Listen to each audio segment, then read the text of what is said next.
Hello everyone, me John again, back with another Geek and Dorks review. This time we're talking about a film you can currently see on Netflix if you're here in the US. You might want to check internationally. I'd be very surprised if it's not available. This is the type of movie that should be seen by everyone.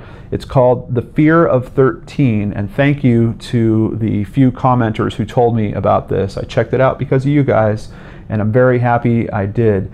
It's the story of Nick Yaris, who is a convicted death row inmate, but he's a very interesting person. You know from very early on in this film that you are in the hands of a great storyteller. And it's probably in part because of all the reading that he did while he was in prison. But he is just, there's something strangely magnetic about his personality, about the way that he conveys what he's been through, his insight. His memory seems extremely sharp, and his phrasing, just the thoughts that he leaves you with as he's telling these stories and kind of weaving through this significant portion of his life. It's really intriguing. If you have kids that you're worried are going to get in trouble and might be heading for prison, I'm telling you, sit them down in front of Netflix, put this film on, and maybe they'll be thinking twice. This is a guy that had a pretty rough life. He had kind of petty crimes as he was young, and they became bigger and bigger and bigger, and then he got into real big trouble. But there's this strange element of humanity that weaves throughout his story.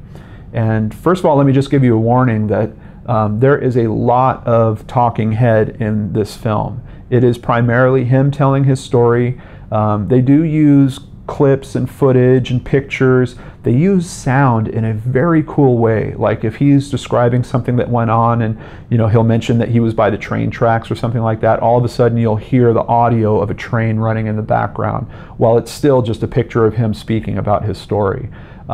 It was very, very cleverly done, and they also use silence in a bit of a unique way here. So just for anyone that's into documentaries and how they're assembled, or if you're making documentaries yourself, there are some very cool lessons to be learned by checking out this film. But outside of that, I found it to be a picture about humanity. This guy that is constantly wrestling for his own humanity. He kind of weaves from one story where he's talking about, the glorification or glorifying his criminal past, and then all of a sudden him struggling to feel like a human while he's being incarcerated, and his fellow inmates who are also struggling for their own humanity. And then he kind of loses grip of it again, and then he tries to wrestle it back again. There's something very inspirational about the way his story unfolds. There is a natural mystery that's built into it, because at the start of the film they tell you that, hey, this guy is on death row, and in particular he has asked for himself to be killed. He wants all of the legal processes to stop immediately, and he wants to be given his sentence, and supposedly he has the right to do so. So there is a bit of a mystery throughout this film where you're wondering, what is going to happen to this guy? Am I going to get to the end of this movie and find out that they finally gave him the death sentence? So but outside of that, there's also the mystery of what led to his conviction, elements about his crime. Was he really involved with it? Was he not? Very, very well done. But it amazes me how good pure storytelling can be. And this is where this film just shines. If he was doing the same thing in a theater somewhere in New York or LA or something like that, I'm pretty sure he would be selling out houses left and right, because his method of speaking, the way he'll go into character voices a little bit, but just his way of explaining things and the colors that he brings to the conversation. And I don't mean literal colors, I just mean emotions and moods and recall of his memory. They just weave together into this wonderful, I don't know what else to say. It's one of the best pieces of storytelling I've seen that is literally one man sitting there with this past that could terrify you or could amaze you depending on how you look at it. And just as this story unfolds, I couldn't get enough of it. It's pretty rare for me to watch a documentary like this and say I would watch that one again. In this case, I would certainly watch this one again. I can't get enough of it. I'm just sitting here talking to you about it right now. I'm recalling specific moments of this guy and his face coming to life while he's talking about some particular aspect.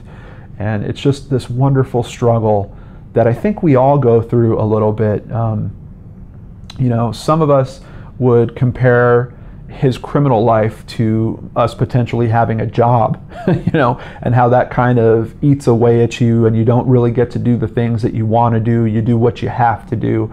And then the wonderful gift that is given to him in a very strange way, the gift of him being locked up and then all of a sudden falling in love with reading and reading 1,000 books in 3 years. That's amazing. How many of us have that freedom that we can dive into an art form that we love for several years and just process book after book after book, or movie after movie after movie? You know, typically with the types of lives we lead, we're trying to scratch together a few hours per night just to be able to play a video game or watch a film or watch some reality TV or something like that. It's really awesome to see this guy take advantage of the situation he's in. And even when there's one case in particular where it seems like people are trying to do him wrong, he even takes that as a gift. It's really a unique perspective, and it's something I think we all could use a little bit more of. So I highly recommend that you check out The Fear of 13.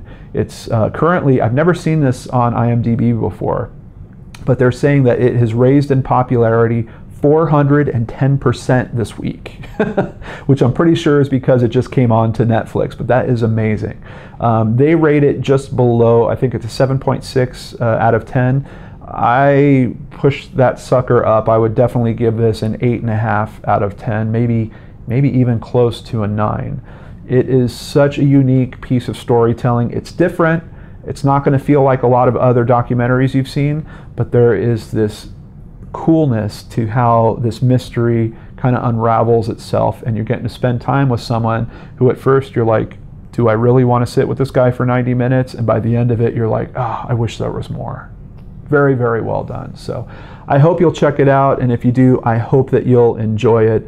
I think there's something in it for everyone. Definitely some big life lessons that could be picked up by you spending some time with him. So thank you so much for joining me on this Geek and Dorks review. I hope you're having a great week, and I'll catch you next time on the Geek and Dorks channel. Take care.